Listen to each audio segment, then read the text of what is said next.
Oh, baby, what a night in the NBA. We had massive individual performances. We've got great games. We've got 3 games cooking right now. Sac is destroying Phoenix. Portland is once again a thorn in Minnesota's side. Memphis in the Scottie Pippen Jr. Bowl out at the Lakers as Doc's guy Dalton Knecht keeps scoring buckets. They're in a tight thriller early in the fourth quarter. We'll be tracking these games for you. We'll obviously be breaking down tonight's slate. As we do with the fantasy goodies, we've got our must-add player of the night. We invite your questions. Get them in here. We're all hanging out. We're all up late. We're all trying to win fantasy basketball championships together. So let's do it together. Give us questions. We'll answer them later on in the show. And before we tip things off and get into the Magic Man, let's tell you about our awesome sponsor. Bet Online is the world's most trusted betting platform and your number one source for online betting. From the earliest odds, which is very important, by the way, to in-game live betting, BetOnline provides you with all the action and the ability to watch the games or react to them as they happen. With the largest selection of odds on everything. They've got the NFL, they've got college football, they've got the NBA, of course, college basketball, NHL. They do the pucks, UFC, MMA as well. Head to BetOnline today. Get in on the action with America's most trusted site for online wagering. BetOnline. The game starts here. So, Doc, we'll get into the Magic Men in a minute. I do want to talk about Gregg Popovich for a second here. We like to start the show with the big news, and then we get more, I guess, granular with the games and the fantasy goodies. And there's no fantasy takeaway here, but us basketball aficionados, us hoopheads, Gregg Popovich, man, he's my goat of coaching, and he had a mild stroke. Back on, November 2nd, the team is saying here in this ESPN article, a mild stroke. So I just want to send love out to Gregg Popovich and strength and blessings as he deals with this, Doc. Now, there's ultimately good news here. He's missed 6 games, and the Spurs provided the diagnosis and the update on Popovich, saying that the coach suffered the stroke at the team's arena. The Spurs said Popovich has started rehabilitation, and he is expected to make a full recovery. That's incredible. There's no timetable for his return, but GM Brian Wright said that Popovich is doing well. Doc, I didn't know this, okay? I knew that Gregg Popovich was an aged human being. I did not know that he is the oldest coach in NBA history right now at 75 years old. Nobody's ever coached at an older age in the NBA. I didn't know that, okay? Hubie Brown coached at 71 years old. Pop doesn't have a 75-year-old demeanor or appearance, and so that's just striking to me, man. But God bless Gregg Popovich. I hope he's going to be okay. Yeah, it could have been a lot worse. So this is good news, I think, in the grand scheme of things. So he's a GOAT. Get well soon, Pop. And those Spurs teams back in the day were something. The consistency, dude, like just 50 wins every year, 5 titles in a 15-year span with all kinds of different iterations of his team. And just a great guy, too. I've been friendly with Pop over the years, not to a deep degree, but we've rubbed elbows. I've interviewed him, and he's always been very gracious to me. So I wanted to start the show with a little tip of the cap and a salute to the great Gregg Popovich. Who would you have guessed was the oldest coach in the history of NBA? Larry Brown. That's a good question because I'm just hitting you with an off the top of the head. I haven't looked at numbers, how old LB was and stuff like that, but I would have said Larry Brown. And so that would have been a dumb answer because I do recall, like I would have had to think about it a little bit, but I do recall, remember Hubie Brown was the Memphis coach, and I believe he won a coach of the year at like 69, 70, or 71. So he made history that I covered with NBA TV for, like a coach of the year at the oldest age or something like that. So I should have known that, but I would have said Larry Brown. I would have said Jack Ramsey. Good call. That's it. Let's go. Let's do this. Good call. All right, dude. We again, like last year, right at the beginning of the year, we were having 60s and 70s and all these like just crazy performances.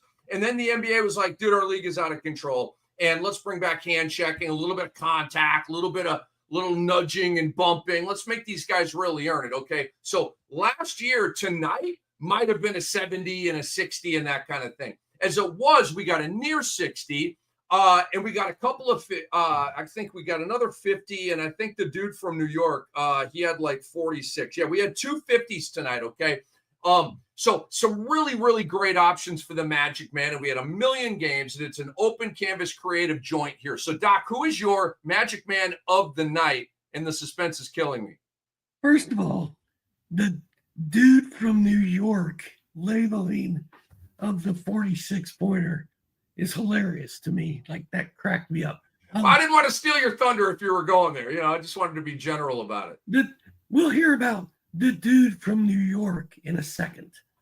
Actually, Rick, I'm not taking one of the big three, so I may just have you mention all three of those dudes after you pick your Magic Man. So mine is the only healthy player left for the Philadelphia 76ers, Jared McCain, who that guy, this dude, last night, like 12 hours ago, was screaming at you. Pick Jared McCain up right now. He should be owned in every league. He should be at your DFS lineup. Get him. Dude went off for 34 points, which I'm sure is a career high, 10 assists, 2 steals, 6 3-pointers, shot it pretty well. No disrespect to Karl Anthony Towns, Giannis, and Wemby, which those were truly the Magic Men. Jared McCain is my fantasy Magic Man of the night. That's old school, dude, right? So, you know, back when I was doing it on NBA TV, like, you get creative with it. You want to make a point. You're on a Jared McCain thing. I dig it, man. I dig it. Doc, he's a must-add right now. And I got to be honest, I didn't watch him at Duke last year, okay? I sometimes I like get on a guy, and I wasn't on Jared McCain last year, and I'm not saying that he was good or bad. I just wasn't on him, okay? And so and it wasn't even the pre-draft process, completely sleeping on him. Oh, Philly took Jared McCain. I will say this, though. He's a Daryl Morey pick. And when Daryl Morey picked Tyrese Maxey, I was like, who the hell is that? He was like the 21st pick out of Kentucky, right? Maxey's now one of the best players in the league. So when Morey took McCain, I was like, this kid's probably really, really good, because I'm a big fan of Daryl Morey. Daryl Morey's a deadhead like me, and so, but he's also obviously one of the best GMs of all time. And I would like one day for Morey to get his chip, because he's done great things, made him zillions of dollars, but he has not won that championship yet. And then, Doc, I watched McCain in the summer league, and I was like, this dude's really talented and really competent. And I had no idea it was going to translate this quickly. But obviously injuries have opened the door for him, and he's just blown it open right now.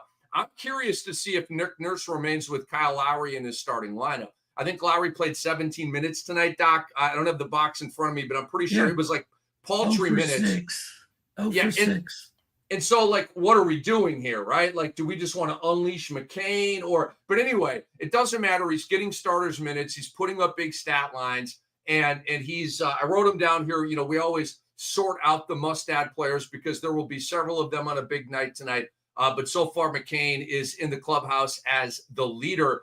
Now, let's see here. Players being separated in the Minnesota-Portland game. It is Banton and Ant-Man face-to-face talking trash. And that's what you get when you play the exact same game in back-to-back nights, right? Minnesota at Portland back-to-back nights. I want to vomit, okay? Like, I know it's the NBA. We love all these games, but that ain't it. That ain't it. And now you get guys pissy with each other, and they're doing all this kind of stuff. It's just so stupid to me. Like, get on a plane, go to another city, and come back to Portland later in the year. Duh. Like, what? That's not that big of a deal. All right, Doc, my Magic Man of the night. Woo, this one's tough. And we're going to talk about Wemby later. Okay, so I just eliminated him. We're going to talk about Cat later. I just eliminated the dude from New York. I got to go Giannis, Doc, because the Bucks suck. Okay? Like, think about this. There's no Damian Lillard. There's no Chris Middleton. Bobby Portis didn't freaking play tonight, okay? And Giannis Antetokounmpo, being the competitive, all-time great badass that he is, said, like, he could have said, all right, we're going to take an L tonight. Cool. Let's move on to the next game. Problem is they're like 2-8 or whatever it is right now. So Giannis was like, F that. I'm going off. And we're winning this game. And they had to go to overtime against Detroit. And Detroit was shorthanded tonight as well. And it was a really thrilling game and all that. Giannis had 59 points, 14 rebounds, 7 assists, 2 steals, 3 blocks, 1 3, making middies, making free throws. It was one of those nights when Giannis really had the shot going. And obviously that's not always the case. But I just, Doc, I love his competitive greatness. I do. I've said for years, he goes Hulk smash on you. All right. Tonight there was finesse and the Hulk smash. But on most nights, he'll just go Hulk smash on you, come downhill, generate a million free throws, death by paper cut, and do great things for the Bucks. We remember Game 6 against Phoenix in the finals, 50 points, 17 of 19 from the free throw line. He got the 50-piece nugget the next day at McDonald's. Okay, the whole thing. This dude is a competitive animal. And I love that.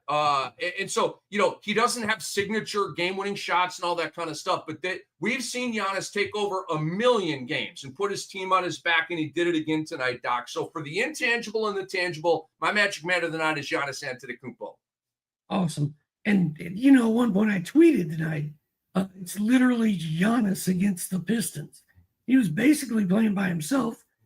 It was 27-22 Pistons over Giannis, after the first quarter. And it just kept going the whole game because he ended up with, most of Milwaukee's points. Awesome. Rick, what did Giannis shoot from the free throw line? Because when I tweeted, he was 8 of 8. All right, let me grab that. It was one of those nights. I'll get it for you here in a second. It was one of those nights, though. He was very good from the free throw line tonight, and they were talking about it on the broadcast. He was 16 of 17. Holy crap! That never happens. No, ever. 21 of 34 from the field. It was just a fabulous game. They started Taurean Prince, who was taking big shots. Brook Lopez. We'll get to Brolo here in a minute. They started DeLon Wright and AJ Green. Like, what are we doing here? Oh, no, is Donovan Clingan hurt? Oh, he took a knee to the grizoin. Actually, it was like to the high thigh. I don't think he got – no, I don't think Randall rang the bell. It was like he's kind of grabbing in a prone area there. But Randall got a knee up into Donovan Clingan, and he is moving very gingerly, but he is still in the game. And like I always say, like, I mean, Doc, you played a bunch of ball. I've taken shots to the store. You've taken shots to the store. The great thing about a shot to the store, it hurts like everything for a few minutes, and then you move on with your life. So it's not an injury. You know what I'm saying? It's just that's what they call getting hurt. I know that's easy for me to say, and I'm downplaying a shot to the store. Let's move on. It is Fantasy NBA today. Ethos After Dark. Rick Kamla and Steve Alexander. FSWA Hall of Famer, a.k.a. Dr. A. I am your resident fantasy freak. Cleveland at Philly. Let's start there, Doc. And we start there, ironically, on a reality side because of the 13-0 start here for Cleveland. We're tracking this. The whole basketball world is tracking this. The Cleveland Cavaliers, anytime they play right now, they're the number one game, all right? And I journalistically and entertainment-wise, they're the number one game. All right, nothing is more important than what Cleveland is doing right now with the 13-0 start. You got to get on this team if you haven't already. And they have entertaining players, and they're playing entertaining games. They're passing the eye test, too. One of 6 teams in the history of the NBA to start 13-0 or better. All right, and a big shout-out to Donovan Mitchell, Doc, because he was struggling, and he just went bat, late in the game. Like he scored, I think it was 11 points in a minute 35, they were saying on the broadcast, like an electric takeover. And the other point I want to make here, Doc, is Darius Garland. And I gave a lot of credit to Ty Jerome the other night. He's a real difference maker off the bench. To me, though, like that's a garnishment to the meal. The meal is Garland, Mitchell, Mobley, and Allen. And Allen's doing Allen, and Mobley's doing Mobley, and Mitchell's not even really doing full Mitchell right now. The difference in Cleveland, the number one difference, Doc, is Darius Garland. The shooting percentages are off the charts. Statistically, he's having the best season for the Cleveland Cavaliers. So if Donovan Mitchell's a primetime MVP candidate, I say, no, he's not, because to me, he's not even the MVP on his team. And it's really kind of equal with Mobley and Mitchell and Garland, but I would put Garland even above Mobley and Mitchell right now. That's how freaking good his stats are. In Garland tonight, 25, 5, and 6, really good shooting. So I wanted to give a real shout out to Darius Garland, because we were trying to get him out of the way, to usher in this big pop from Evan Mobley. And Mobley has been better this year, but Darius Garland's like, no, I'm going to pop. And it's a huge reason why they're 13-0, dude. Yeah, nice. Jared Allen had 11 points, 12 boards, 0 blocks. I think that puts him at like 0.6, 0.5 blocks per game over the last 2 weeks. He's really falling in the rankings. He's down, over the last 2 weeks, he's like 11th round value, 12th round value, something like that.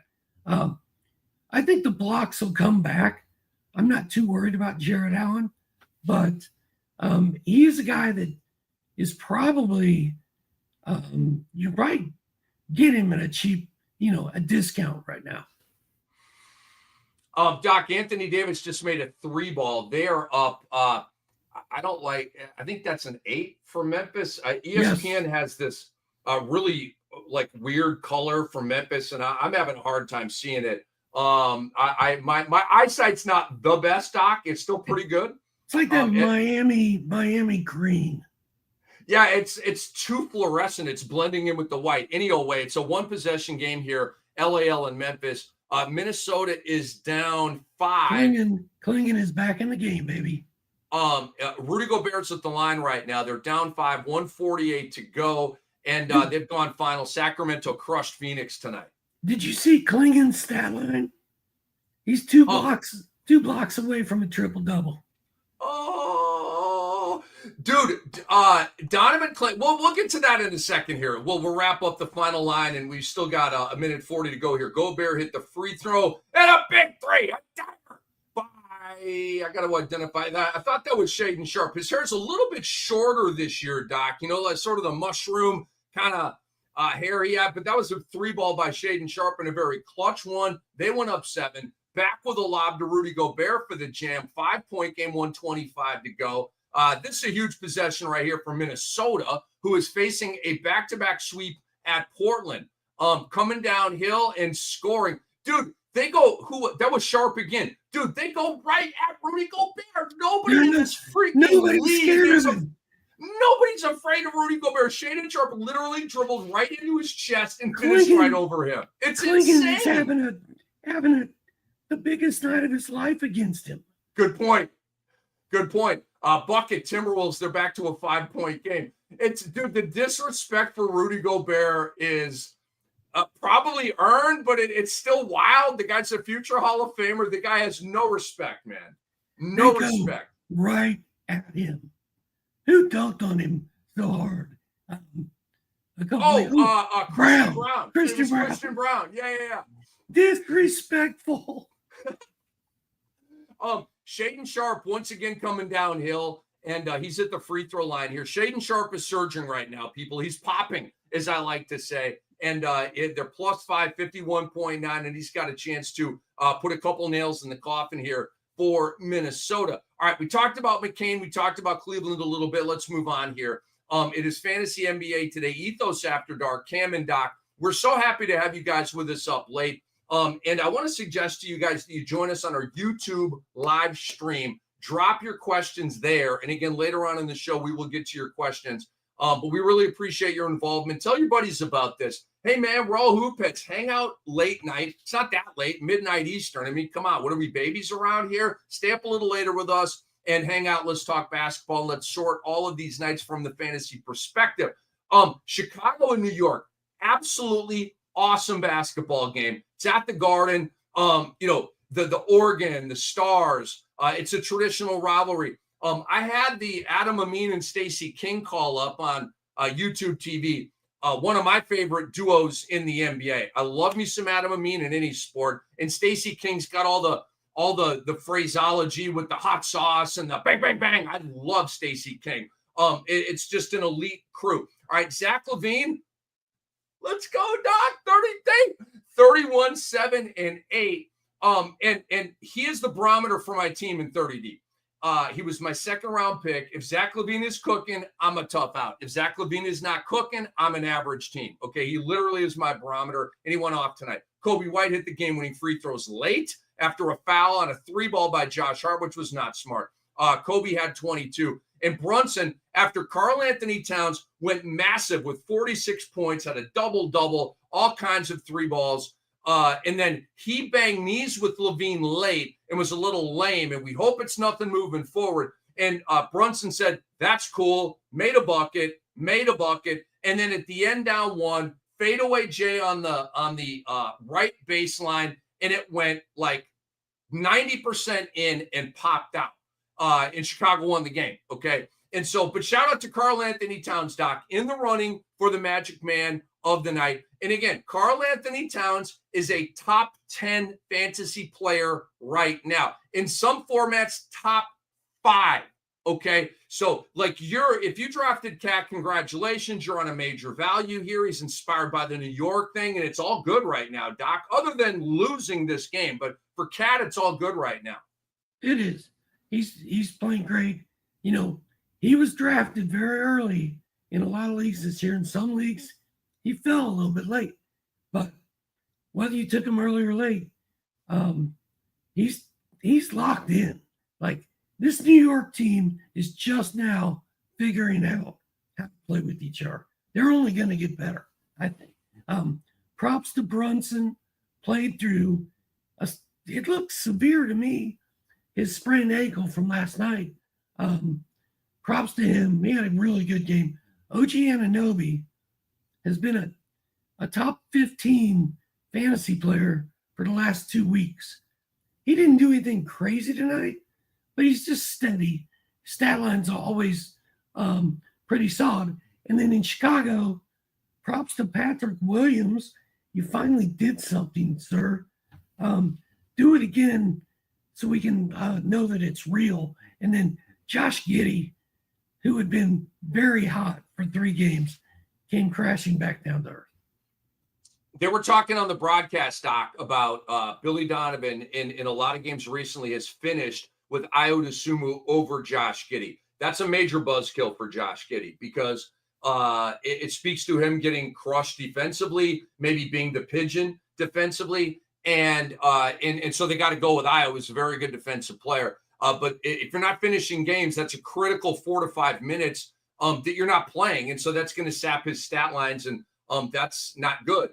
You talk about Patrick Williams, and I was giving the thumbs down, and here's why. First of all, I'm not a Patrick Williams guy, one of the most overpaid players in the league. Portland is in the winner's circle here, 106-98 over Minnesota. And that is a really, really terrible back-to-back L set for the Wolves. And we'll get more into that game in a minute, but I wanted to give you the final. And there's DeAndre Ayton with a ski mask on, telling the Blazers to put the money in the bag. Anyway, I'm sorry, I digress. Where was I, Doc? What were we talking about here? I think we're ready for the next game. Yeah, we're ready for the next game here.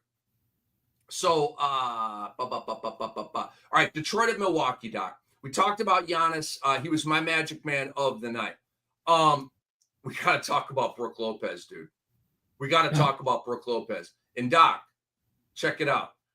Damian Lillard has missed 3 games or 2 games. It's at least 2 games. All right. What has Brook Lopez done in the last 2 games? He's gone off. He's gone off. All right. So to me, right now, Fantasy NBA Today, Ethos After Dark, in front of the basketball world with the great Dr. Ray, I'm indicting Damian Lillard for holding Brook Lopez down. I am playing the blame game. It is Dame's fault. It's Dame time. When we talk about why Brook Lopez was almost a waiver wire play, it's freaking Damian Lillard's fault, Doc. Yes, there's some sarcasm in what I'm saying right now. But when Dame is out, there's more shots, more usage rate, more prioritization. And again, no Middleton, no Portis. So Brolo is totally going off right now, Doc. But look, regardless of what got him here, we were talking about, dude, is he washed? Is he done? Like, what's up? Like, he has proven the last 2 games, dude, I'm far from washed. Okay. I just need more opportunity because he's gone off. He had 5 blocks and 5 3 balls tonight. And you and I are heavily invested in Brook Lopez. So this one felt good, didn't it, Doc? And 3 steals. You forgot the 3 steals. Well, I'm not going to I got to leave some meat on the bone for and you. He shot it well. You know, it's, of course, I have an ESPN column due, risers and fallers. I had Brook Lopez as a faller. I wrote all about how crappy his numbers have been over the last couple of weeks. And then he does this. At least I could get tonight's positivity in there. But, dude, you know, I think I feel like Rasheed Wallace when it comes to your accusation that this is Damian Lillard's fault. Because you know what? The ball don't lie, son. It's Dame's fault, dude, because Dame's going to come back from the bell ringing, and God bless him, he's concussed right now. And Brolo's going to shrink back to 10, 11, 12 points per game. Enjoy it while it lasts. But again, like, this is just like a little pat on the back for the Brook Lopez owners. Like, he's still good. You're still going to get a good season from Brook. And then shout out to Cade Cunningham, Doc. 35, 7, and 11, 3 blocks, 2 steals, 5 threes. Dude, it's happening. The flower is blossoming, right? For Cade Cunningham, the flower is blossoming. Better than I thought he was going to be. And also, shout out to Malik Beasley. And I can't believe that nobody on Twitter gave me a little heads up about the revenge game that was coming, because it was right there before our eyes, and I just missed it. 26 points, 10 boards, 4 assists, 8 triples for Malik Beasley. Yeah, no Tim Hardaway Jr. tonight. No Jaden Ivey tonight. I believe it was a toe injury. Osar Thompson is on his way back from the blood clotting. He's been cleared, but he's not quite ready to play yet. And Ron Holland got the start tonight, and he missed 2 free throws. They had a bull crap foul call on Giannis at the end of the game. I thought it was hand on ball, and they reviewed it forever and said that it was a foul. I did not think it was a foul. Neither did Marcus Johnson. And ball don't lie. There you go, Doc, because Ron Holland went blank, and we went to overtime. And that helped Giannis get all the way up to 59. And obviously, Milwaukee won that game. A rare victory for them early in the season. Doc, let's talk about Wemby. All right. Washington at San Antonio. The Spurs get another win. They're winning with Mitch Johnson. I'm not saying he's better than Gregg Popovich. I'm just saying Mitch Johnson's doing a real good job, and they're winning games right now. Okay. San Antonio now hovering around 500. Wemby, 50 points, 6 rebounds, 2 assists, 3 blocks, 1 steal, 8 3 balls. All right. This is the best shooting game he's ever had in the NBA. 50, 8 3 balls. All right. So let's start there, and let's stop there with Victor Wembanyama, because, Doc, the stat lines are becoming nutty like we thought they would be. What's your theory on why they're happening now in the slow start? Is it just, do you just shrug it off and it is what it is? Or do you have some kind of theory on why we haven't been getting these games from Wemby from the start of the season? Well, I mean, tonight they wanted to win this game, and he played the entire game. If you look at Wemby's game log, it's pretty freaking good. I mean, 17-9 on the first game, 29-7, 3 blocks the second game, and then the third game, he had 14 points and 4 blocks and 20 rebounds. So that's not slow to me. What slowed him down was that oddball Oklahoma City game in game 4. He had 1 of 5 shots, had 6 points and 8 boards and 3 blocks. And everybody's like, oh my God, what's wrong with Wemby? Nothing was wrong with him. And he just kept building, very consistent. And then his last 3 are starting to shoot up. Is it pop related? I don't know. Is that what your question was? I wish that I wasn't talking. Like, I don't even know who to like. One of the henchmen from The Godfather is who I sound like. No, you sound great, Doc. You sound great. Andre has an interesting theory here. Andre Lemouche, great producer. Olympics and Pop and / Spurs bringing him along slower than usual to give him enough time to recover. That's probably it, which to me is complete garbage because the Olympics were like 8 months ago. Like, what are we recovering from? But he's right. They still have that thought. All right, this guy played in the summer. We've got to treat him with kid gloves in training camp. And then some soft tissue injury happens. Thank God that hasn't happened to Wemby. But it has happened to a lot of other guys. Jordan Poole, Doc, shout out to him before we move on here. 42 points, made 15 of 22 shots. He was a first-round value player for like the first couple of weeks. He's cooled a little bit, but he's still bringing you top 20 value right now. And we got the next chapter in the book of Bub, as in Bub Carrington. If he's on waivers, you've got to go get him. Another good PRA tonight, 13-5-5. He had 3 threes, and he's our guy over here. He's our rook.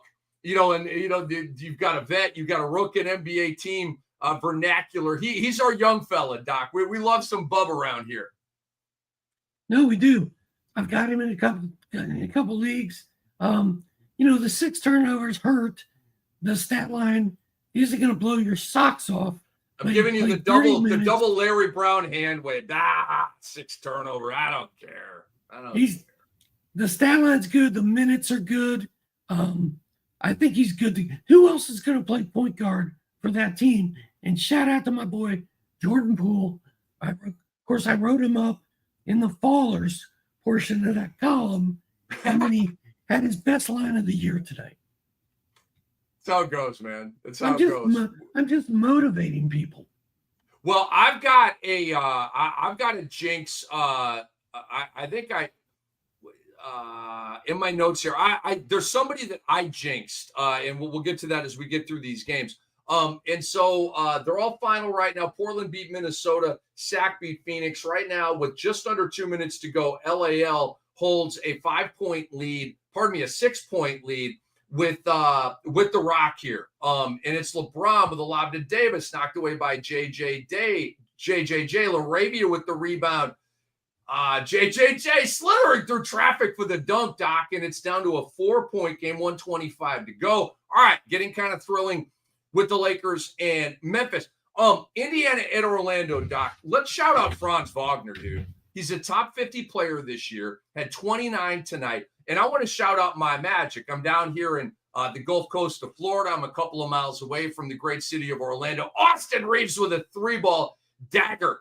He should do the night-night celebration because they just went up 7 with 1:06 to go. Of course, that's Steph's celebration. Dude, the Magic, Doc, they're winning without Paolo Banchero. Okay, why? How? They're number 2 in defensive rating. Of course they are. They've got Suggs. They've got KCP. They're 7-6. They're over 500 in the East. Okay, let's like toot a horn about that. And they're 6-0 at home, Doc. The Magic are 6-0 at home. They got a little vibe going on there. So that's what I got to say about this game. It was really a dull game, not really much going on. But shout out to Franz and shout out to the Magic who continue to win here without Paolo Banchero. Well, the fact they won the game without Paolo, and the fact that Jalen Suggs, who has been maybe their best player, only hit 2 out of 15 shots. So I knew Franz was going to be good to go when he was hitting all those shots in the Olympics. Like something happened between the end of the season and the start of the Olympics because he started making shots. Benedict Mathurin for the Pacers. Shout out to him because he's been a waiver wire gem for a lot of people. He wasn't drafted. Doesn't it kind of feel like he's better than Halliburton right now? I'm just saying. Correct me if I'm wrong. 3 of 14 for Halliburton. I mean, it's not going. This is a month now, Doc. This is a month. This isn't a bad first 10 days. This is a bad first month. It's actually like a bad 6 months. Ever since the All-Star game. That's really, a good point. It's not been fun. It's not been fun. Dude, LeBron James has 34, 11, and 14, dude. Holy shit. He's the I know oldest Guts, player. I like never got that deserves a holy shit. I'm telling holy, I'm not gonna say it again. Wow. You can.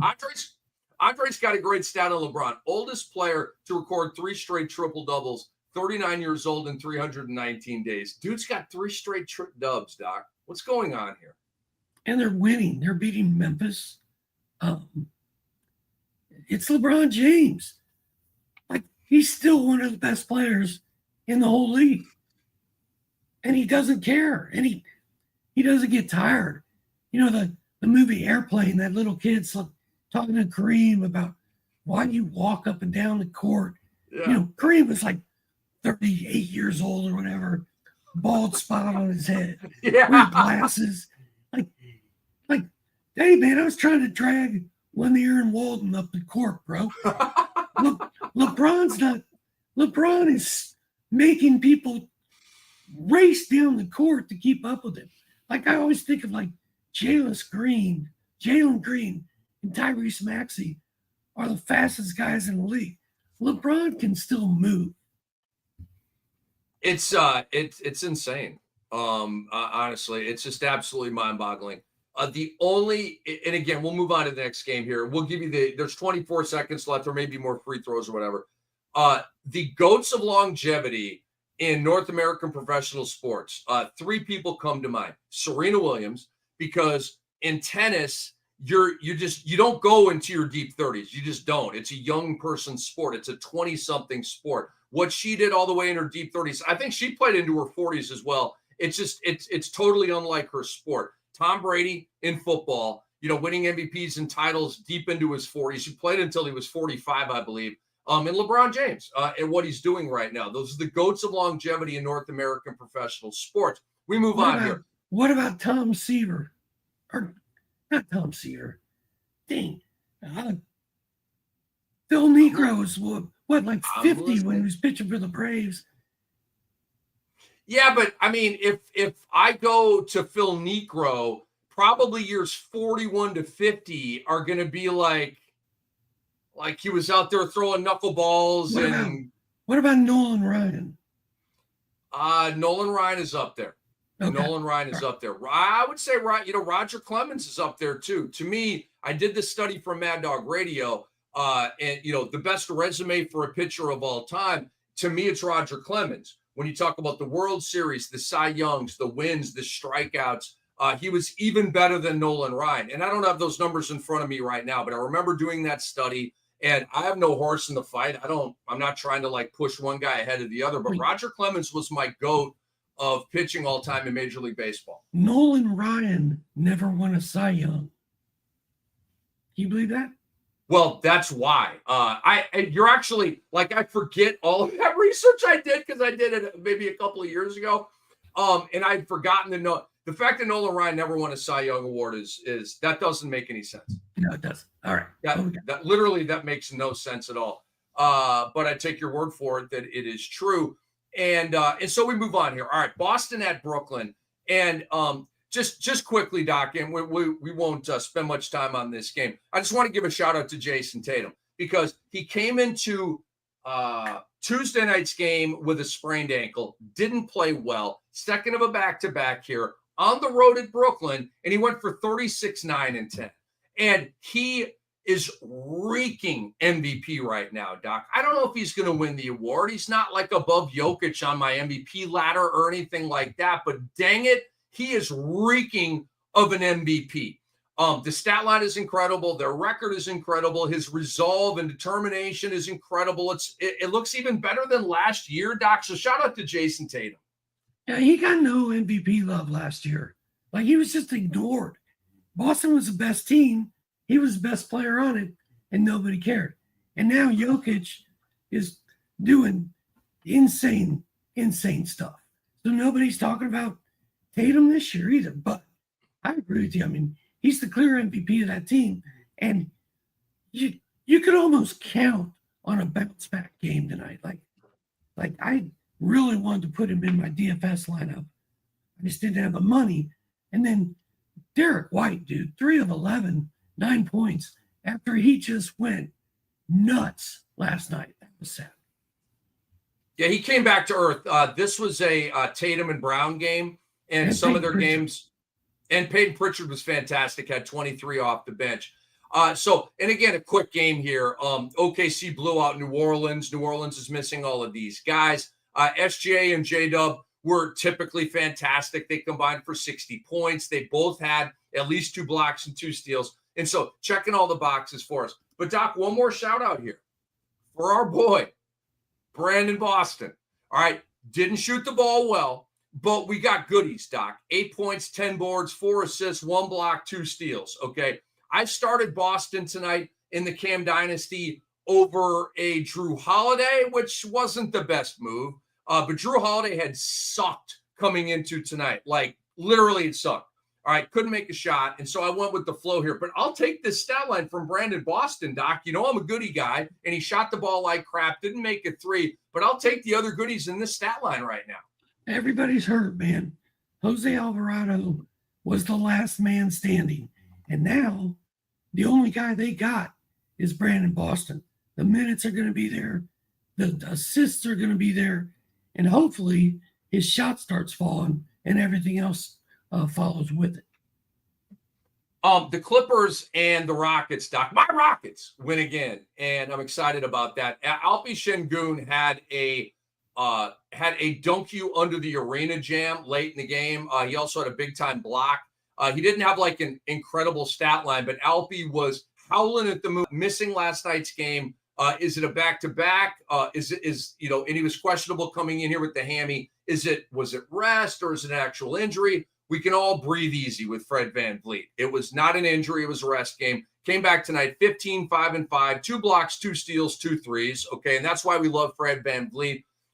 It's not the 40% shooting. Okay. It's the fantasy gold. But the story here, Doc, is Amen Thompson, who obviously with VanVleet out was going to go off, but he went off anyway. Okay. And the story here, Doc, and this is a really developing situation we have in fantasy basketball. A guy drafted everywhere, Jabari Smith, is cratering. Had another dreadful game tonight. Amen Thompson took his spot in the rotation because Brooks got his minutes, Alpi got his minutes, Green got his minutes, and VanVleet got his minutes. Jabari was the starter tonight who did not get his minutes. Your guy, Tari Eason, had another really big game off the bench, okay? But the story here is Amen Thompson, Doc. 18 and 11, 3 assists, 1 block, 2 steals. And Jabari Smith, like, Doc, are we sending Jabari Smith to waivers right now? Like, that's literally the conversation. I mean, the way Eason and Amen Thompson are playing, I think Jabari Smith is done. Like, I don't think he's going to be starting maybe when we do the show a week from today. Like, get him out of there. Let these other dudes play. Like, yeah, Amen Thompson's line was the line, but Tari Eason's is exactly the same. Like, they had identical stat lines, 18 points, 10, 11 rebounds, 1 and 2 assists, 1 and 2 steals, 1 and 2 blocks. Like, it's crazy. They are both putting up monster numbers. Eason is probably already gone in your league, but Thompson may not be. But they are both some of the hottest pickups there are right now. Let me do a roster percentage here on Amen. While you're doing that, Fred VanVleet is shooting like, or not Fred VanVleet. Jalen Green hit 7 of 21 shots and came into this game shooting like 35% over the last 2 weeks. That's why his value's plummeting so hard. It is. Guys ebb and flow, okay? In my recent article, Sports Ethos Fantasy Basketball, I told you to sell high with Buddy Hield. You're welcome if you did it. Now the number, boom, boom, boom, boom. He's not even starting anymore. 70% rostered for Amen Thompson. So he's likely already on a team in your league. He's a guy to go out there and check on, right? Where is that? Is that Yahoo or ESPN? Yahoo. I bet you ESPN's lower, but yeah. Yeah, but just go out and see if he's on waivers, and if he is, definitely nab him because he's an electric, talented player. All right, Doc, we are through the early games. Let's move on now to the late games, and let's start with the game that just went final. The LA Lakers defeated the Memphis Grizzlies 128-123. LeBron is doing the post-game walk-off interview right now after another triple-double. He had 35, 12, and 14. Oh, my God. 13 of 22, 4 of 7 from downtown. What a freaking line. And I'm looking at the stat line here, and I see the 6 turnover. I don't care. I wouldn't care if he had 11 turnovers, okay? I lose the category every week. If you're a badass fantasy manager, you lose the turnover category every week because your team is so freaking good, okay? Because all the best get all the turnovers. Anthony Davis stock went off. Well, it didn't go off, but he had a really good game. 21 and 14, 3 blocks. Where's my boy Reeves?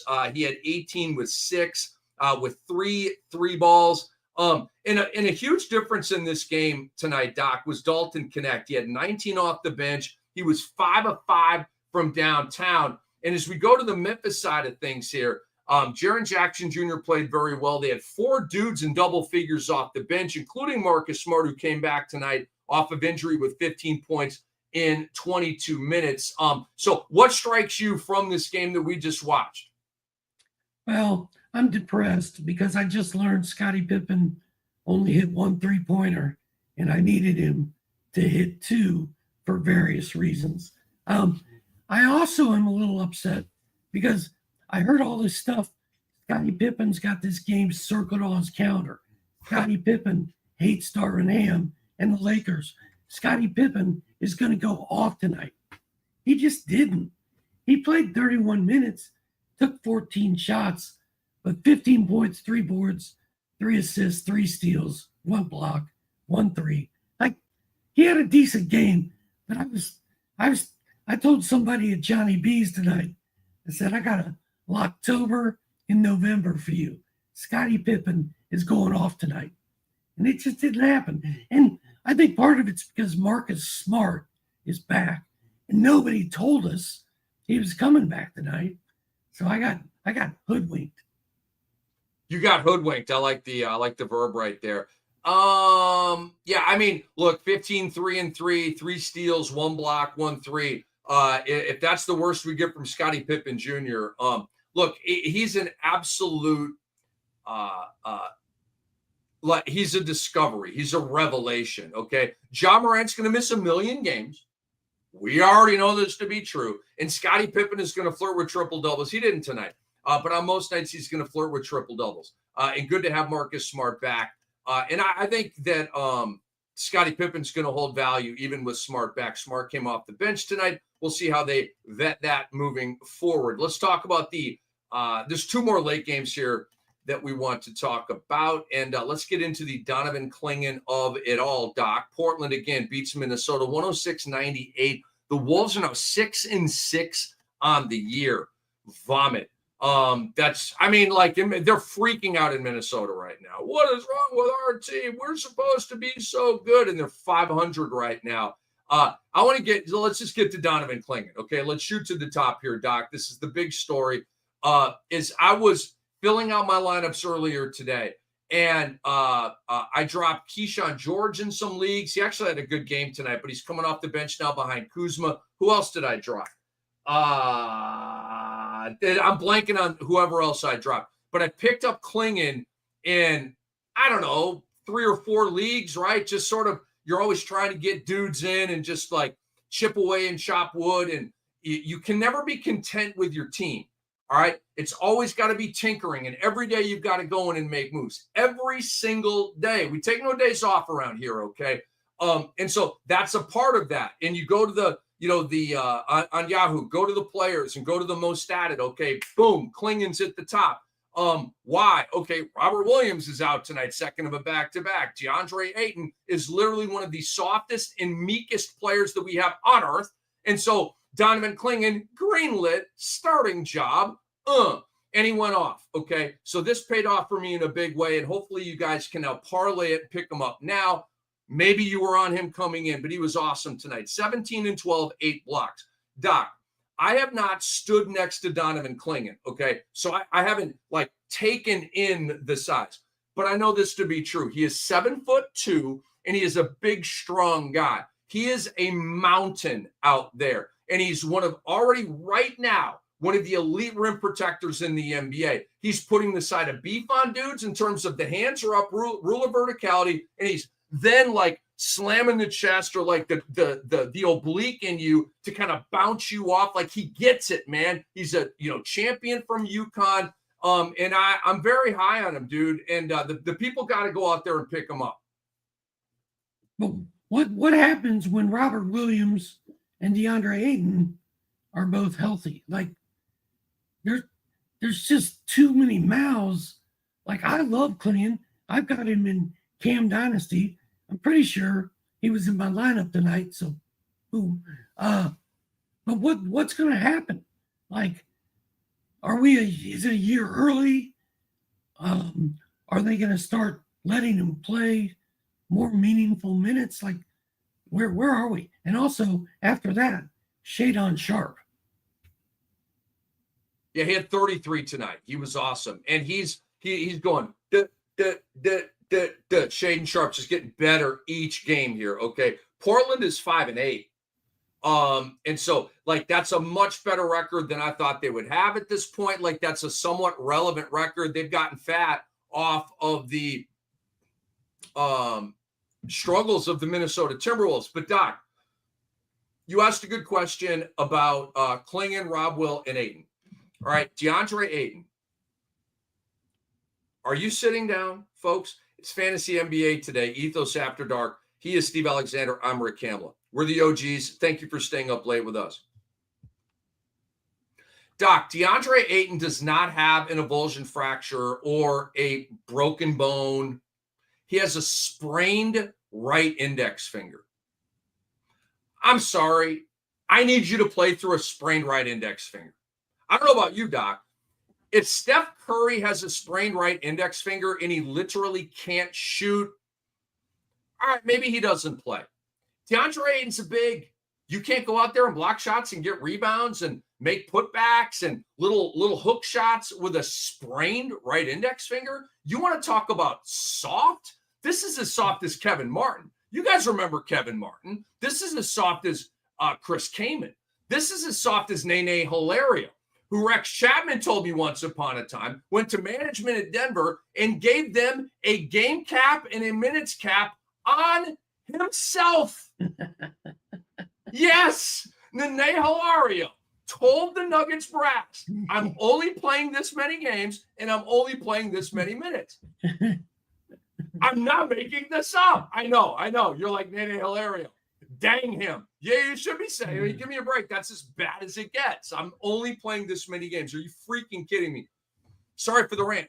No, I'm not sorry for the rant. But Doc, you know that I am in a really bad way with DeAndre Ayton. So I believe DeAndre Ayton is going to have a protracted absence here. Why? Because, of course, he steals money. Put the money in the bank. He's paid, he's maxed. He doesn't feel like he has anything to prove anymore. And so I think he's going to milk this injury. And if he doesn't and he comes back, then Clingan's going to be very waiver wireable. But to me, get on him just in case this Ayton injury lingers. And we know that Rob Will is not going to play in both sides of a back-to-back, so that will always be a game that Clingan really shoots up in the stats. Anyway, that's where I'm at with it. Okay. Two things I want to say about the Blazers. Like, I think they're one of the more enjoyable teams to watch on TV. Scoot and Shadon Sharp and Toumani Camara are out there running around going crazy. My guy Delano Bannon did it again tonight. 24 minutes, 13 points, 5 dimes, full stat line, hit every category, 1-1-1. And man, I love that kid. But that in their cup basketball court with the roses in it was awesome. Like, I'm kind of a low-key PDX fan right now. That's Dr. A, FSW Hall of Famer. I'm Rick Kamla. We are Fantasy NBA today. Ethos After Dark. Tell your buddies about us, okay?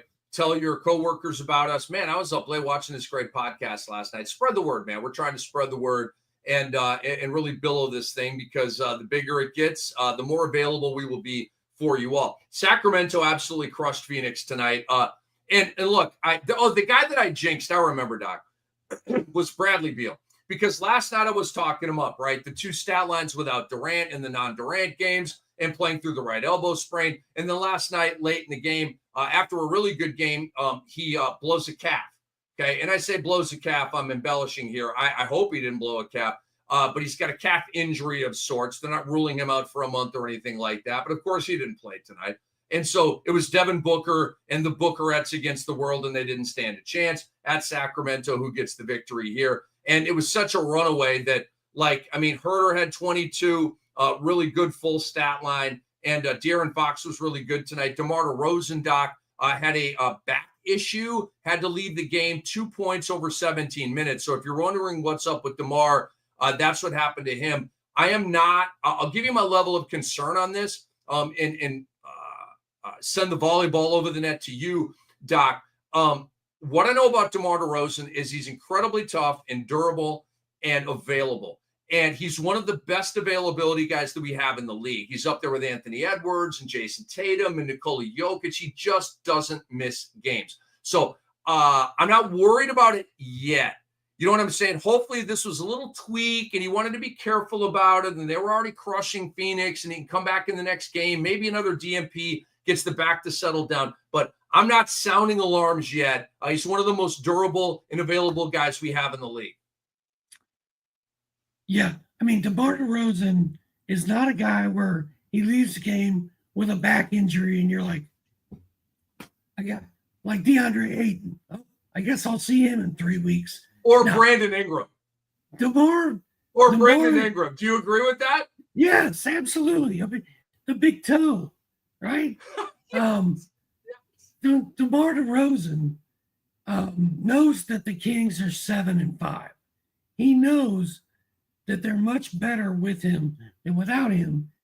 And he's not a guy that is into load management. So it could be a serious injury. We just don't know. But I think Rick and I are both saying that if we had to bet on it, we'd say he'd be back way sooner than later.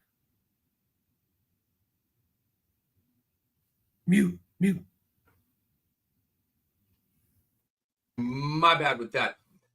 We've been on this so far. All right. Anthony Davis missed a game. Maybe he was hurt. We said, take a look at it. He came back the next game. It was a rest game. Van Vliet. We were on this. We said, we're not buying this yet. We're not concerned yet. Okay.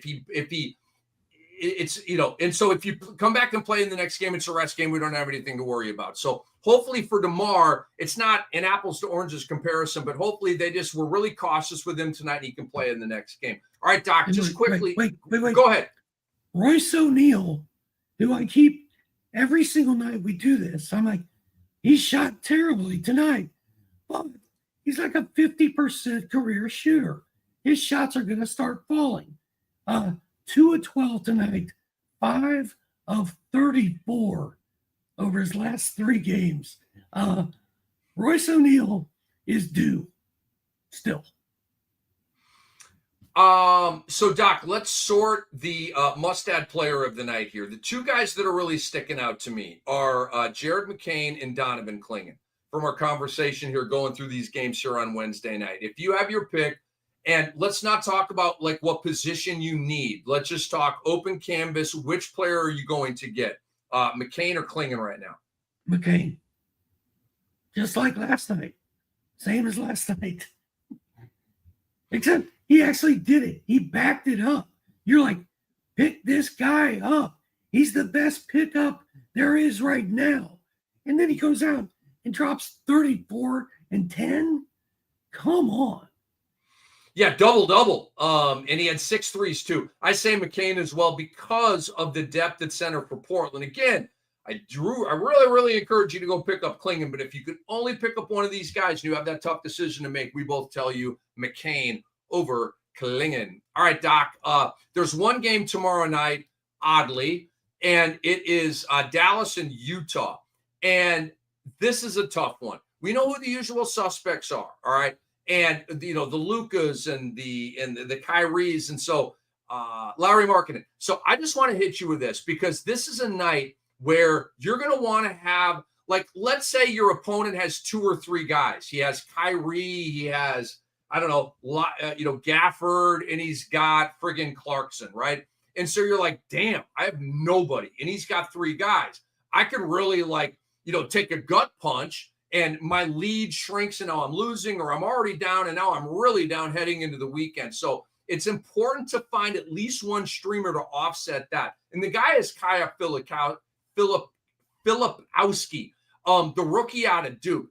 And look, he is not going to go off, okay? But he's probably going to play around 20 minutes, probably going to give you around 10 points and 5 rebounds and 1 or 2 assists and maybe a block and maybe a steal and maybe a 3, okay? But this is a tough streamer night, okay? I looked at this in Cam Dynasty. I'm playing against a dude, Eric Sykes. He's got Kyrie and I think another guy tomorrow, and I had nobody, okay? So that's like, I got to have somebody. I just need some flesh in my lineup. And I picked up Filipowski because the other options are Jaden Hardy, no. Spencer Dinwiddie, no. Drew Eubanks, no. Johnny Juzang, no. Right? Just these guys aren't going to do it. Okay. Marshall. So, well, if Najee Marshall's out there, I would put him above Filipowski. Okay, that's a good call, Doc. Najee Marshall's not available in Cam Dynasty, and so those would be the. Right. But, Cam Dynasty is a 14-team dynasty league with badass owners like me and Doc and a very, very, very deep roster. So the waiver wire is tough in my league. I always like to ride the hot hand. And Filipowski had 18 points, 6 boards, 2 blocks, 2 triples, 7-11 shooting last night against Phoenix. And it's a weird situation with only one game on a Thursday night. It seems like there used to always be 2 or 3, and then it went up to like 6 or 7. And this week we have 1, which is weird. So your choices are limited. I think I'd go Filipowski over Najee Marshall.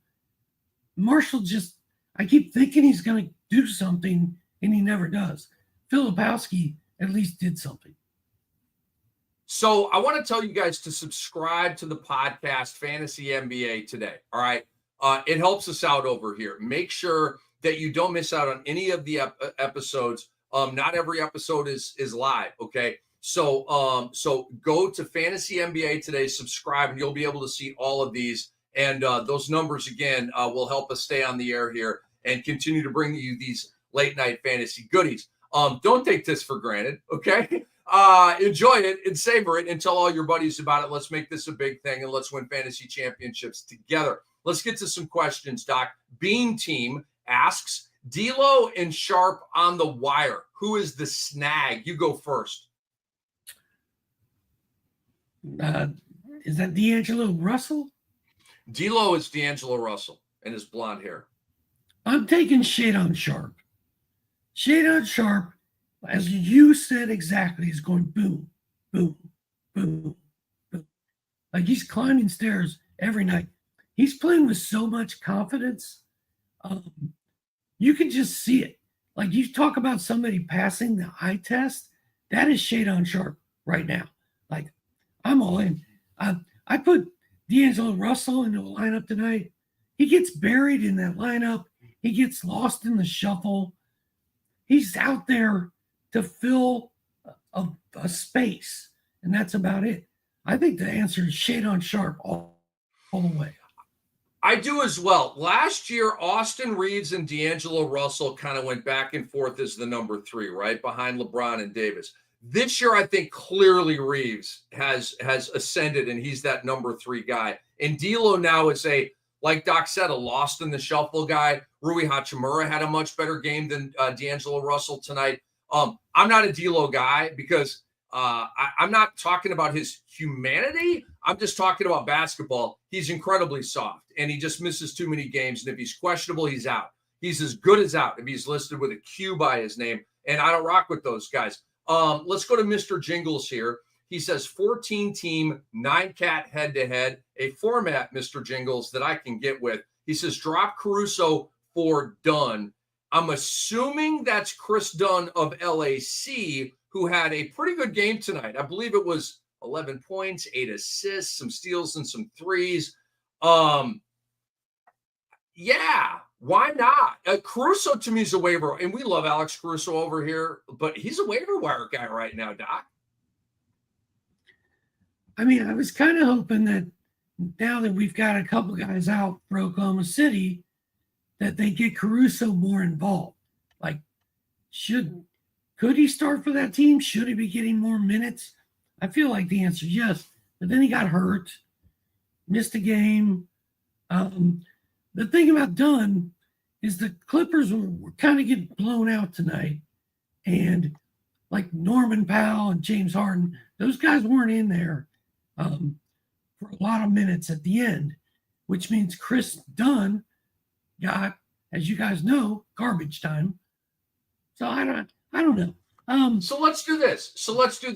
Dunn's not is there not somebody else we can pick up? Yeah, I was at like, go get Jared McCain, go get Bub Carrington. Wouldn't you rather have Stephon Castle? Stephon Castle wasn't great tonight. All right, we'll say that. But wouldn't you rather have Stephon Castle right now than Alex Caruso? Absolutely, yes. Yeah. So there you go. There's a few guys that would be even better than Chris Dunn. All right, Jamal 3 writes, is Rozier worth holding in 10-team Roto? Should I just stream that spot? I'm a Terry Rozier guy, really good steal guy, really good 3-ball guy. He's a pretty good PRA guy. I say no. I say hold with Terry Rozier. 10 teams is pretty small. Man, he plays for the Heat. You guys know I don't watch that team. I don't like him. Terry Rozier is also very streaky. He's Dude, also like you've just eliminated a team. We're paid to cover all teams, but you have rebelliously just eliminated a team. I did. I have. Like Brewski's like, all right, let's talk about the Heat. I'm like, take it, dude. I got nothing. Terry Rozier doesn't shoot it very well. I mean, he shoots it well sometimes, but he's streaky. Oh my God, I got his numbers up here. He's at 38%, Doc. I didn't even know. 38%. Ew. Well, how many assists? He's at 13, 4 and 4, 0.9 steals, 2.3 threes. He is hanging on for dear life. I understand the question. Golly, 10-team league, Doc. I'm going to flip my answer here. I'm going to flip my answer. Stream it, bro. Stream it, dude. I'm going to flip because Doc brings up the best point. It's 10 teams. I don't like 10-team leagues for this reason. It's just not as challenging because there's going to be all kinds of like studs on the waiver wire. I just don't prefer leagues like that. But with that being the case, yeah, go ahead and send Rozier in his 38th percentile to waivers and stream that spot. All right, Doc, let's get to another question here. Let's go to ABCBCX says another D-Lo question. D-Lo or one out of Sharp or Chris Dunn? Okay, like it's kind of a do-over of what we've done here. Sharp is definitely the pick up there. Let me ask you this question. Let's give him some value added right here. If Jared McCain and Shaedon Sharp are on waivers, let me throw another guy in there. Let's go Sharp. Let's go Sharp. Let's go Bub. And let's go McCain. Who are you picking up, dog? I would like to play in that league where I have that choice. That is my dream. Like that's where I want to land. I think given Maxi's injury, I'm going McCain. But long term, it's probably Sharp. Because I think Sharp is sharper than Bub. Like Bub Carrington is kind of raw. Like it's going to take him a little bit of time. There's going to be some ups and downs, more like a roller coaster, whereas Shaedon seems to be just taking the roller coaster up to the top. But short term, I want McCain. long term, if you're going to hold this guy for the whole season, I'm going Sharp. I agree. And I have nothing else to add to that analysis right there. I agree. So my pickup is Sharp, okay, because I'm going to balance this thing out. I agree. I think McCain's a little bit better performer right now, but if Shaedon Sharp right now is at 27% rostered in Yahoo. By the time we get to our broadcast tomorrow night at midnight, that number's probably going to be up to 40%, okay? But there's going to be a spike going on here. So you got to get Shaedon Sharp now. I can't promise you he's going to finish the season. He may be Cooper flagged at the end of the year. But in between there, which is going to be a lot of games for you, he's going to be a big-time performer. And so Maxi's going to come back. Paul George is going to come back. Embiid is going to continue to flex and get better and better and better. That's going to shrink McCain. So I say Shaedon Sharp right there. Eurostep 7878 Doc says, which two should I keep of Giddey, Melton, and Chris Dunn? Again, a 10-team, 8-cat league. I'm saying Giddey and Melton. Is Chris Dunn doing something that we don't know about? Like, is he secretly just on fire? I looked at the box scores every night, so I'm saying no right now. Let me do one more little game log search here on Chris Dunn just to be thorough and make sure we're giving you the best absolute possible advice. 11, no, we're not missing it. And I'm not. In the previous games, Doc, where I'll give them to you right now, 9-4-8, 7-3-0, 0-3-1, 4-1-5, 11-3-1. We're not missing a damn thing on Dude, Chris Dunn. Maybe the Sports Ethos blurbs are pumping him up or something. Like somebody's pumping up Chris Dunn, and it's not us. We got to send you all over to Jared McCain and Bub Carrington and Shaedon Sharp. That's where you should be living right now. This Chris Dunn thing is crazy to me. There's other guys that are going to give you the combination of threes and steals. And I know Chris Dunn can be good in those cats when he gets the minutes, but you should be going in another direction, especially in a 10-team league. I say hold Giddey. You know I'm not a DeAnthony Melton guy in terms of I like him in reality, but they just don't play him enough out in Golden State. Orange Skies asks us, Doc, choose two. Scoot, Tyus, Melton. To me, Melton's a goner, and you keep the first two. Hey, I want to go back real quick to Chris Dunn. He started tonight, I believe, over Terrence Mann, right? So that's the reason. Like, if Chris Dunn's going to stay in the starting lineup for the Clippers, there's a chance he starts raining on my pal and Derek Jones parade. I don't know. That's why people are asking. It's good intel, but let me again sort of sober you all up here. Okay. Chris Dunn is not the point guard of the Los Angeles Clippers. Doc, who's the point guard of the Los Angeles Clippers? Tell him. Beard. It's the beard.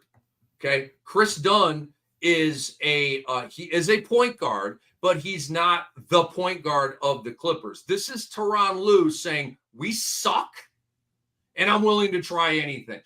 And, like, for the love of God,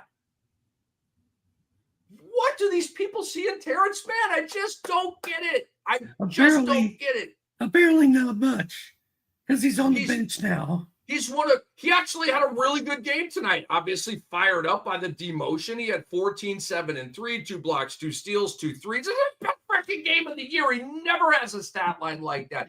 He is one. I will say this right now, Doc, and I mean this, all right? You guys know that I've been dirty with this game and this fantasy game for well over 30 years. He is one of the worst statistical players I've ever seen in my life. Okay, the guy gets 28 minutes, 31 minutes, 24 minutes, 27 minutes, 32 minutes. He never does anything. Okay, Andrew Nebhart of the Pacers is one of the worst stat guys I've ever seen in my life. I got another one for you, Doc, and I love him. Okay, not banging on him. He's a legend. Tayshaun Prince of the Detroit Pistons. All right, fantastic player in reality.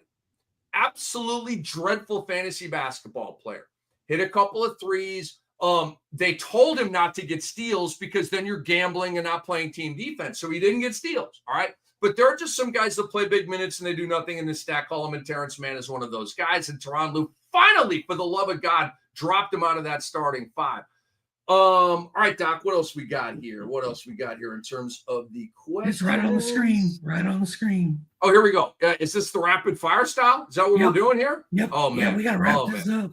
The plot freaking thickens, dude. Brolo Sell High asks Daniel Pacelli, I believe is how you say. I know I'm saying that wrong. Paisley. Paisley. Anyway, we honor and respect you and your surname, sir. I just can't say it. I don't know. We're trying our best think here. One of those. We got it right at least once, I think. Good point. We gave ourselves lots of options. We're like a clock that doesn't work. It'll be right twice a day, right? It will be right twice a day. Doc, are we selling high with Brook Lopez? You go first. I've got so much Brook Lopez. And like 12-team leagues, maybe a 16-team league, where I look at him and I'm like, let me go see what's out there on the waiver wire. And I scroll through it. And I usually don't see anything better than Brook Lopez. And given the way he played tonight and the way he played 2 days ago or yesterday, I think you got to hang in there. I think it's a sell high moment on Brook Lopez, but really, how high are you going to be able to sell Brook Lopez for?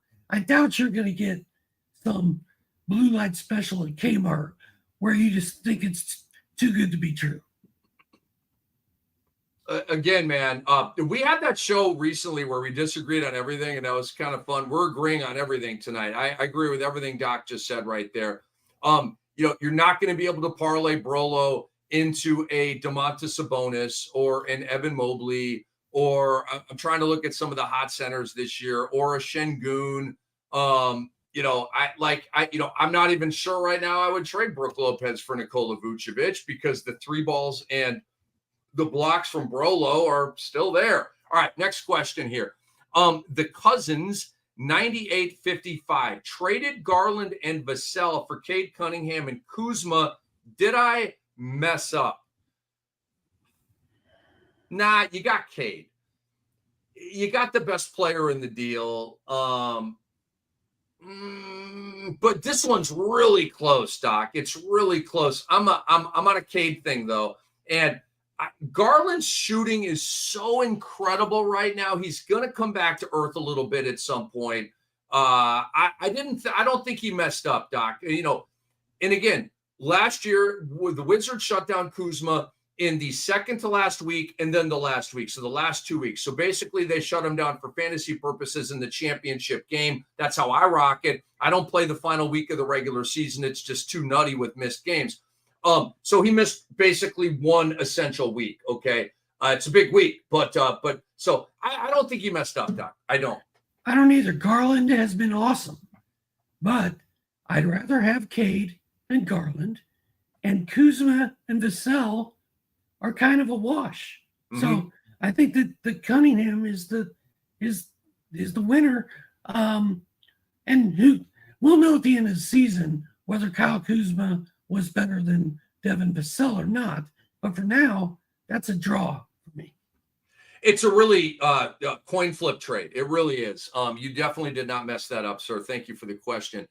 Katz in Oakland asks, are we worried about Halliburton? I'm a little worried, but there's nothing to do about it. But wait. So we've got a couple of things going on here.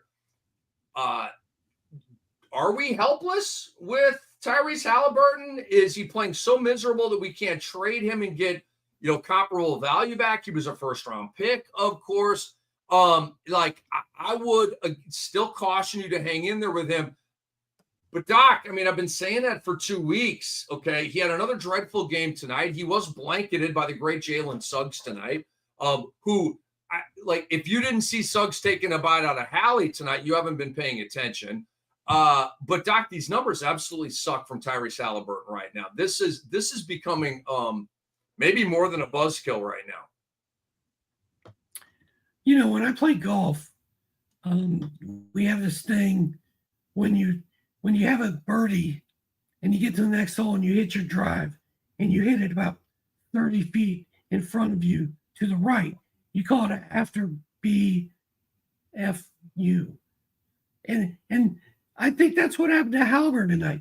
Like he went off 35 points, 14 assists, 4 triples, 11 of 18 shooting against the Knicks on Sunday. He comes out tonight against the Magic and completely, you know what's the bet. We talked about it earlier in this podcast. I was like, you're like, it's been 4 weeks. And I was like, it's been 6 months of just weird Halliburton. Like, where's the confidence?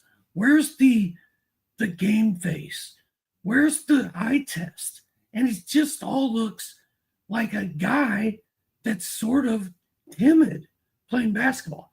Like, I don't like the feel of it, but I don't know. I mean, you certainly can't sell high right now, but like Rick said, he's a first rounder and you might be able to trade him for like Cat, or maybe not Cat after what he did tonight, but I mean, you can still get a really good player for Halliburton, and I think I might look into it at this point. Also, all right, look, that's Yuri, my girl. We love Yuri. Let me throw out, give me quick answers on this. Are you trading Halliburton away for Jalen Williams right now? Yes. Me too. Are you trading Halliburton away for Damian Lillard right now? Oh, wait. No, I would rather have Tyrese. I would not. I would rather have Dame. Dame is concussed. He'll get over it, and he'll be back kicking ass. I would rather have Dame. Okay, here's a good one. Would you trade away? Maybe it's not a good one. I'm looking at this. I'm like, are you really going to ask this question? Yes, I'm going to ask because I'm a risk taker. Okay, I am not, Doc. I am not afraid to fail. I am not, and this may be a failure. Are you trading away Tyrese Halliburton for Jordan Poole? I am not. Me either. All right, just wanted to ask though. Are you trading Halliburton for Tyler Hero? No. Are you trading Halliburton for LaMelo Ball? I'd consider it. I'd rather have LaMelo if I knew he was going to play in 65 games. Here's the thing, though. We don't know that Halliburton's going to play in 65 games. We don't. We really don't. Right? I would rather, if I could trade away Halliburton for LaMelo Ball right now, it's all day long. And I might even sweeten that deal a little bit. You know what I'm saying? I might even like throw you Marcus Smart, or I might even like throw you a Bub Carrington, right? You know, like, and again, we love Bub over here, okay? But don't fall in love with your players, especially the waiver wire guys. And think about it. Can we, throughout the rest of this regular season, with our fantasy acumen, find another Bub Carrington? Guys, we find another Bub Carrington. We find another Bub Carrington for you every night here on Fantasy NBA Today, Ethos After Dark. That's what they pay us for. All right, Doc, let's get back to these questions, man. Cats in Oakland asked, Doc, you have a lot of friends in PDX. Come visit. Ooh, making friends around here. No, Yuri's my dog, man. We've been friends we played fantasy hoops together like 15, 20 years. I like it, dude. Jeffrey Meles. I got to clear my screen here, Doc. Am I saying, is it Melos or help me out? Can you say I think it's Meles. Meles. All right, Jeffrey Meles. 14 team, 9 cat head to head. This might be a double up here. Is Caruso a drop over Chris Dunn? We were told that the next couple of questions are sort of repeats, so just rapid fire it. All right. Do we have any other questions, Andre, or is that it? We do. Joe Juice. Should I go pick up Clingan, guys? Yes. Joe Juice. We talked about him earlier, but we'll bring it back for you here. 17 and 12 with 8 blocks tonight. We can't guarantee that this is a long-term waiver wire investment, okay? But with the uncertainty with DeAndre Ayton and the soft-ass sprained right index finger, go pick up Clingan immediately. Hey, back to the Caruso for Dunn. I'm leaning Dunn. I would drop Caruso for Dunn. Okay. Right. And I'm not super high on Chris Dunn, but Alex Caruso's a waiver wire guy right now. We got to look, we've had a month of ball, and so you don't want to make quick overreactionary decisions. It's been a month of ball. Two main dudes have been hurt, and Caruso is still doing nothing. Okay, send him to waivers. It is now time. Michael Mendez asks us, Beasley worth an ad? I say yes, Doc, because he is Tim Hardaway Jr. in a different human container. They're the same guy. They don't dime. They don't defend. They hit threes, okay? And what is Beasley going to do, Doc? He's going to hit around 13 points, give you around 3 threes, the Tim Hardaway Jr. stat line. And so if you're going to mess around with THJ, then I, because Malik Beasley, I think, is going to take that spot in the starting lineup. JB Bickerstaff obviously wants a floor spacer with his other guys. And even if Jaden Ivey comes back, well, I should say when he comes back, I believe Malik Beasley will be that new starter for Tim Hardaway Jr. So I say yes. And Tim Hardaway Jr. is probably going to miss time, as I understand it. So now, granted, this was a revenge game. They played Beasley a ton of minutes. He went out and balled out. But I think Malik Beasley is definitely a pickup right now. Like, I don't know why he wouldn't with the Tim Hardaway Jr. injury. Not above Bub, not above McCain, not above Shaden Sharp, but nevertheless a guy you should look at on waivers. Los Lux asks, y'all trade in DeRozan for Brunson? Yes. If you can, and it's not because of the back injury tonight. If you asked me this coming into tonight or last night, I would have said yes. I'm a huge Brunson guy. And I like DeRozan. I think he's a fantastic player, but yes, I would do that trade. I would say that is a very fair trade on paper, and I'm cool with either side of it. Like, if I needed a forward, I'd trade Brunson to get him. If I needed a guard, vice versa. So, yeah, it's a fair trade. I guess I lean Brunson, but just by a hair. Sack Accountant writes, are you guys concerned about Trae Young's Achilles, or is this just a short-term injury? I'm not concerned yet, Doc. I'm getting, I don't know. I like the Anthony Davis thing we correctly diagnosed, it was a rest game. The Fred VanVleet thing we correctly diagnosed, it was a rest game. But those were part of back-to-backs. This Trae Young thing was not a part of a back-to-back. And so has he been ruled out of the next game, Doc? I have not read the latest news. Me either. And I went through some news. I didn't see I'm not concerned yet. I'll just leave that. Andre's saying not yet.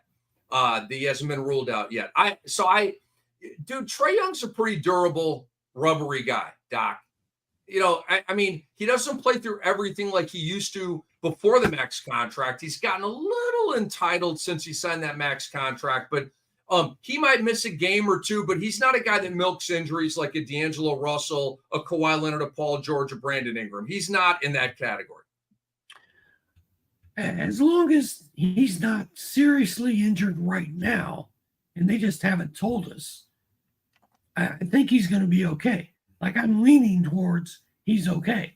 But just like Jose Alvarado the other night, first we're like, why the heck did he only play this many minutes? And, he left the game and came back.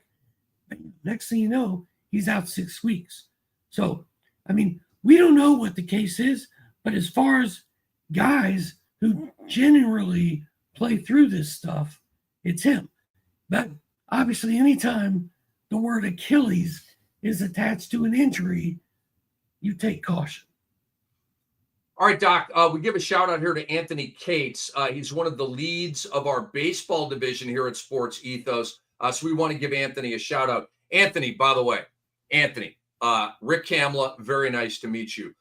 You may know me as a GOAT of fantasy basketball. I am also very low key and very under the radar, a GOAT of fantasy baseball. Please invite me.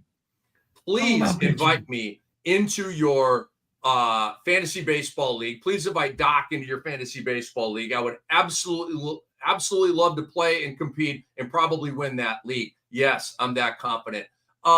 Anyway, Anthony Cates writes, call me crazy.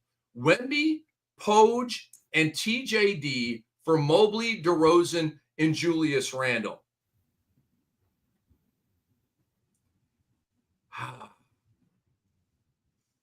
I can't call him crazy, Doc, because he is bringing back three big boys: Mobley, DeRozan, and Julius Randle. I mean, Randle's 20, 10, and 5. DeRozan's, 23, 5, and 5. Mobley's doing the Mobley thing. You've got Wemby, kicking ass number 2 fantasy player behind Jokic. Podziemski is basically a waiver wire player right now. Let me take a quick second peek at Trace Jackson Davis, but I know that he's in the Steve Kerr hopper, so it's not working out for me here. I'm not mad at this trade. I can't believe I'm co-signing a deal where you trade away Victor Wembanyama, but he got 3 absolute studs back, and now his team is a lot deeper. I mean, these lines from Trace Jackson Davis suck. 8, 9, and 2, 2, 2, and 0, 3, 5, and 4, 8, 2, and 1, 12, 6, and 3. I mean, Steve Kerr, thanks, buddy. I'm not mad at this trade, Doc. I'm not. I think it's a very fair offer. I mean, if I'm going to trade Wembanyama, that's the kind of deal I want to get. But you know what? Victor Wembanyama, by the time this is all over, can win you your league by himself.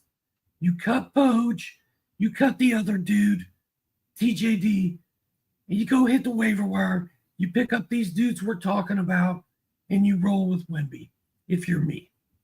Okay.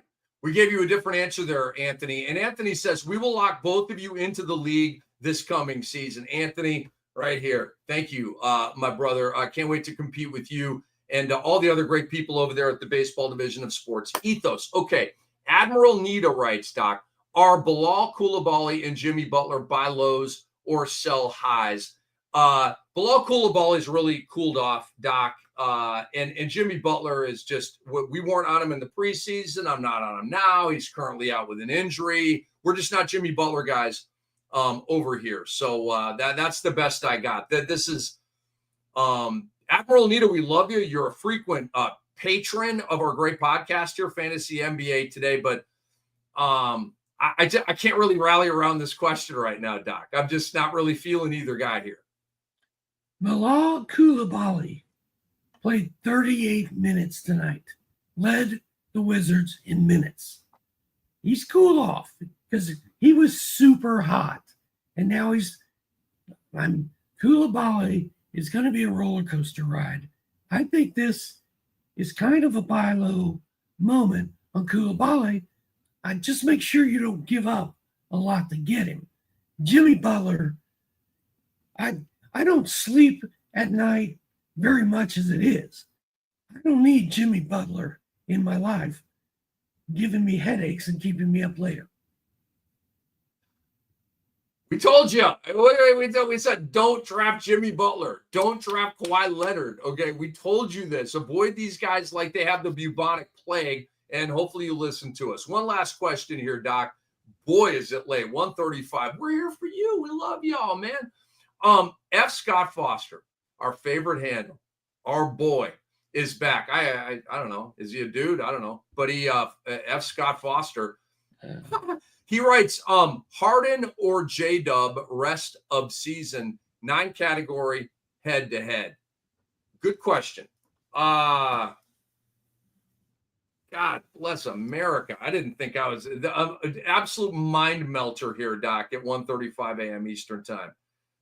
I mean, who has to make this decision? First of all, like Harden or J-Dub, like we have them both. We roster them both. We get the goodies from them. But if I have to answer this question, I'm going to say Harden.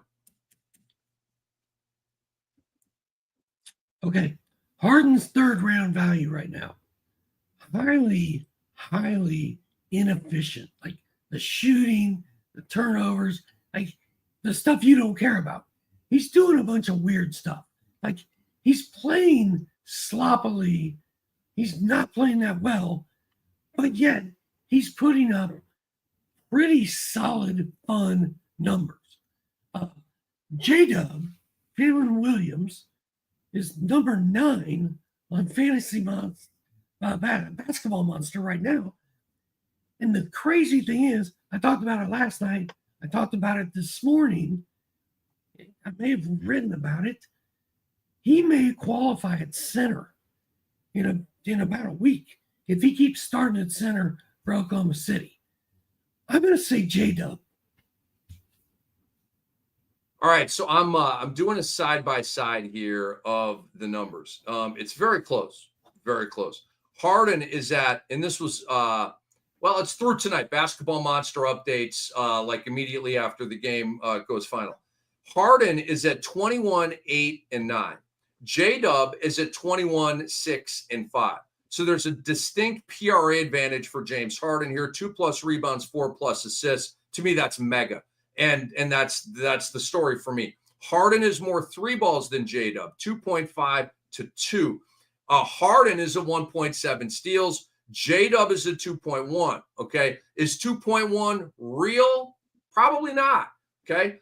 Is 1.7 real for Harden? Probably not. He'll probably come back to about 1.3. J-Dub will probably come back to like a 1.7, 1.6. But the PRA is, and Doc said it, okay.